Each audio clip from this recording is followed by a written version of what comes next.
Hey, what's up, everybody? Welcome back to another episode of the Real Heroes Show. And in today's episode, we got big time spoilers coming at you for episode 8, the halfway point of Star Wars The Bad Batch, entitled Reunion. How could anything entitled Reunion have anything that goes wrong in it, right, Nick? Exactly. Always a good time. Always a good time. So definitely big time spoilers here. If you haven't caught up on the series yet, head over to Disney Plus and check it out, and then come back and see us, because there are some major league reveals in this episode.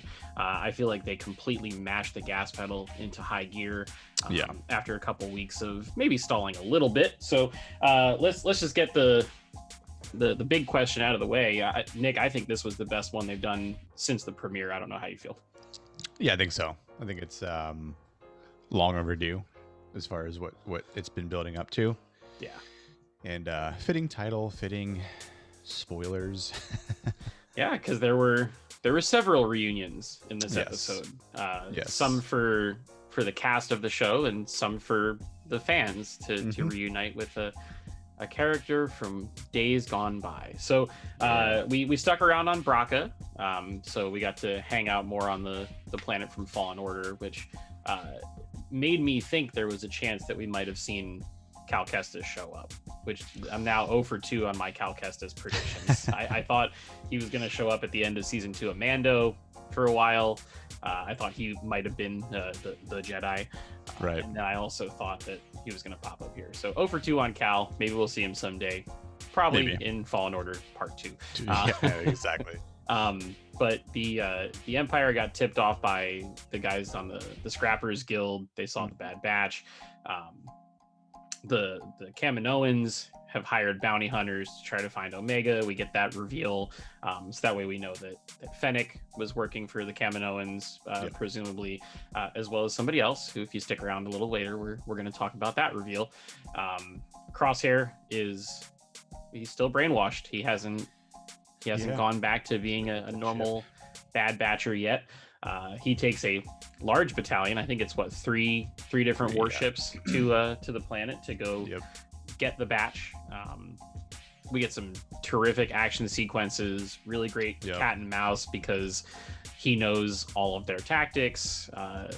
Lots of great cinematography, terrific animation as usual. But then we get the moment, and I shouted at 7:30 in the morning in my living room. Sometimes it happens. It happens sometimes, like I did not think that we would see this character, at least in this show, and we'll talk about why. But dude, Cad freaking Bane. Yeah, our blue skin friend here. Yeah, he was just chilling on the ship. He took the bounty with some confidential information. We had a nice little Western showdown between Cad and Hunter, and didn't go too well for Hunter. No, and I thought it was a little slightly humorous when, again, like, we know Dave Filoni loves Westerns, and especially any sort of adaptation of that, if it's clear to any event with the 5th episode of Mandalorian season 2. So it was cool to see again that little aspect of it, and the cinematography shot, or the animation cinematography shot from the widescreen view of the two of them was really cool. Yeah, with all the bodies just like littering the floor. From his handiwork, which he said wasn't much work. Right. It's like once you figure them out, then it's all just kind of easy from there. And I was kind of wondering what's going to happen. It was like, Hunter actually going to get a shot off, or are they going to like both miss or something? But I'm like, I don't know. And then of course, when they both take the shot, Cad does not miss and hits him straight in the left chest plate. And poor Hunter is completely off and just shoots the droid like booster. Yeah. It's funny. Yeah. I loved it because, like, if you've watched Clone Wars, you know that Cad Bane, he held his own with Obi-Wan Kenobi, Mace Windu. Like, he's elite as far as a bounty hunter goes. And this little clone trooper Hunter thought he was going to be able to take him out. And just the way Cad Bane talks down to him, he was like, who hired you? And he's like, son, that's confidential. Yeah. It's above your pay grade. Wonderful. Just great stuff. And now we're halfway through the show, and Omega has been taken. Presumably Cad Bane will take her back to the Kaminoans, but right. Who knows? Maybe he'll find out about her value and be like, no, I'm not taking you back there because I could get more money for you elsewhere. Yeah, I wonder if he's actually going to go back to the Kaminoans, or if he's going to go somewhere else, or maybe he realizes the possession that he has and then wants to shop around a little bit more. Who knows? Yeah. And it's a little unfortunate to Omega, because we see the Prime Minister just say she's just a clone, as if she has really no value. But there's obviously some value, because why really care to have her taken back? Right. So like, why go through all this trouble? Yep. She's and you like, can tell she escaped, who cares? Lama Su cares much more about Omega than the Prime Minister does. Yeah. You can see it. It's written all over their face. So yeah. Really, really interesting to see where this goes. I thought Hunter was dead. Because same. When you do like an OK Corral high noon standoff like that, so usually somebody's got to go. But Hunter wakes up, and you get this really cool visual of from his perspective through his helmet visor, which is neat. And the Bad Batch, they somehow get back on the Marauder and take off, but they're carrying one less passenger. And now I'm guessing the mission for the next 8 episodes is going to be, how do we get the kid back? Yeah, it's going to be a bit of a rescue mission, it's just kind of funny because they're on the run because there's no Republic. Yep. They're scavengers trying to find areas of opportunity here, and now they lost their 5th member, and not only are they still running from the Empire and Crosshair, but now they're trying to retrieve and rescue Omega, who's seemingly going back to Camino, and that's where the Empire like to frequent. Yeah. So it kind of felt like the Empire was strong-arming the Kaminoans too, right? A little bit. Yeah. They're not the customer anymore. They're the ones in charge, and they're barking orders at them. So I think if the Batch decides to go back to Camino to try to rescue Omega, it might not go super well for them. Yeah, and I also think it's a little funny because they're kind of coming full circle from their journey of where they were. Now they're kind of going back to Camino, more or less to possibly rescue Omega. But are they going to come face to face again with Crosshair? Probably. Well, it might be face to medical tape, because Crosshair's he got pretty messed up from that engine blast. So yeah, it seemed pretty severe, and I was wondering, with his little ventilator on, and could this be the start of some Death Troopers? I don't know. I mean, it's interesting to see if he'll actually sort of change his getup because of the severe burns to his face and possibly breathing. Yep. So I mean, who knows? Maybe he'll just come back like good as new because he's a clone. They're like, oh, look at our clone capabilities, and so you're not phased at all by this, and we don't see any Death Troopers because why? Oh, I think there's a chance we might see them by the end of the season, just because the timeline and where we're at. But I don't know about you, but I thought for a second that after that engine blast, it was gonna like knock Crosshair in the head hard enough that he might have reverted back to his normal self. But he seemed pretty pissed off when he woke up, and he was like screaming at the other clones to get him back on the ship and whatnot. So I don't think that's quite there yet. Yeah, I think the only way to have him snap out of it is to forcefully snap him out of it. Yeah, they gotta plunk that chip out. Yep. Knock him out, take it out, and then hope for the best after that. Right. And now they've just left the planet that had access to the ships that they were able to do that on. So maybe Crosshair won't be coming back. Who knows? Yeah, I think he might bite the dust at the end of the season. You think so? You think he's a goner? Yeah. If they can't get his chip out, he at this point, especially after this episode, doesn't seem like he's going to snap out of it. Right. And we know the Empire doesn't really care about him. No. Like deep down. So yeah, he's just someone to give orders to and then carry him out, and hopefully he gets the job done for them. But he's still a soldier following orders, basically. So yeah, very on the surface. He's a psychopath, but he's a psychopath that's following those orders. So let's talk about Cad Bane more. Sure. So for those who are not aware, obviously the Clone Wars series back in the day before season 7 happened, it was canceled, and it ended very abruptly. There were a series of arcs that were created for the show that never got to air.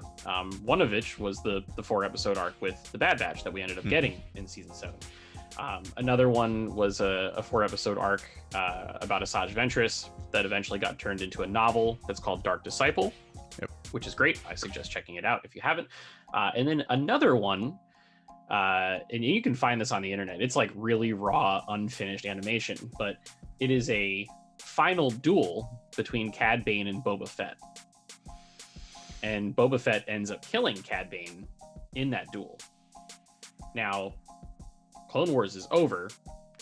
We're in a successor series to Clone Wars, and Cad Bane has now shown up, which makes me wonder, like, are they just going to abandon that storyline and let Cad Bane do his thing? Or there is a series coming out later this year in live action called The Book of Boba Fett. Do you think, Nick, that this opens up the door for Cad Bane to show up in live action and then for them to have that duel in that series? Yeah. I'd like to think so. And I feel the tie-ins from one show to another is a great fit. Again, we have a little nostalgia here for people that have seen and watched the Clone Wars years ago, and or may have got back and rewatched it from it being on Disney Plus. But I think the feel of seeing Cad Bane in a live action presence would be like super cool. The first time to hopefully, but not the last time, to see someone with blue skin and red eyes. For Thrawn. That's right. Little Thrawny over there. So I think it's possible. I don't believe Dave Filoni would throw any sort of mix up into the stories that were created, then till now. I think if anything, he'll try and find a way to make it all work. Because he is in charge of her story. So that he is, and I mean, you have to think back to Clone Wars. At that point, that was it, right? He probably was under the assumption that when that show was over, his time with Star Wars was over, and he was just going to go off and do other things. Because he had a career before that. He did Avatar: The Last Airbender. He did a couple other animated series, whatever. Now he's in a position where they've created this live-action universe, and they've already brought back Bo-Katan. They've already brought back Ahsoka. They're putting Thrawn back in the mix. Boba Fett, Ezra's probably going to show up too. I can't imagine that the thought hasn't run through his head of, we need to figure out a way to get Cad Bane back in there, because Cad Bane is the coolest bounty hunter. I'm sorry, Boba, but Cad Bane is pretty awesome. He is a real legit gunslinger. Yeah, Boba didn't do too well against Luke in Return of the Jedi, and Cad Bane held his own against 2 Jedi at the same time in the Clone Wars. So I want to see it. I don't know the logistics of it with all that stuff attached to his neck and his shoulders and whatnot, and the blue paint and all that. But the other thing we got to think about though too is, he may be the best bounty hunter alive right now. But say the Book of Boba Fett takes place, 20, 30 years ahead. Cad's probably old as shit. Right. And so trying to hang with, someone half his age. It could be like a Maul Obi-Wan from Rebels type situation. Right. So I mean, I feel like Yeah. In my like completely different prediction, and I'm sure this is probably super wrong, but if we see Cad Bane at some point in the Book of Boba Fett, however, he's not the first. It's not like the one and only time we see him, and he gets killed with the standoff between Boba. Mm-hmm. He's in it for maybe an episode or two. Sure. And then, even if it's not like a confrontation between the two of them, he's just in it. But then we see them finally square off. It's almost like, it's kind of leading together until maybe one of the last episodes, and then Cad meets his demise. Like, I've always envisioned Book of Boba, and I don't know if this is how they're going to go about it, but I've always thought about it as kind of like if Star Wars beats The Godfather. Because the way that possible. He sits on that throne in that end credit stinger at the end of Mando 2, it's just like, okay, it feels like a Godfather type thing. And if Cad Bane is like a competing crime lord, and they eventually their paths cross at the end of the season, or Boba turns more into Scarface. Just goes crazy. He's not dealing with cocaine. He's dealing with spices. Right. Yeah. And then is like says, "Say hello to my little friend," and it's a Rancor. Something like that'd be kind of funny too. But it'd be funny if it's somewhat mafia-esque. Yeah. That'd be cool in my book. But I would love it personally. But yeah. And just to think that the door for this all got opened in an episode of an animated TV series. Yeah. About the Bad Batch. Isn't that great? Like that's Star Wars to me, man. Like it's how it all works and fits, and you have to enjoy all of animation to catch up and know where things are. So all right, so I know we agreed that this was probably the best one since the pilot. If you had to score this one out of a 10, where are you going?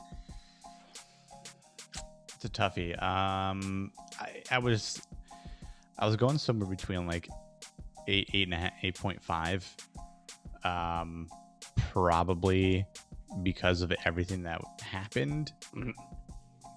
Animation, shots, drawings, all that stuff. I'd probably say maybe 8.5. I'd sit on that. Okay.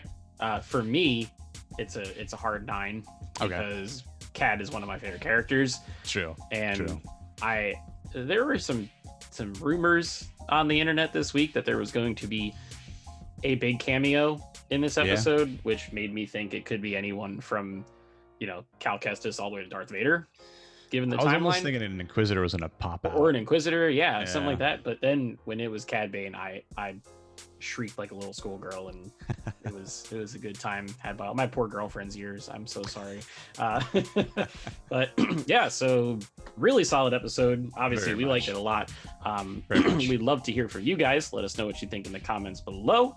If you'd like to support the channel, go ahead and click the like button, subscribe to the channel if you're new, turn on those notifications so that way you never miss another video from us. We'll be back next week with more stuff. So until next time, we'll see you guys in the next video.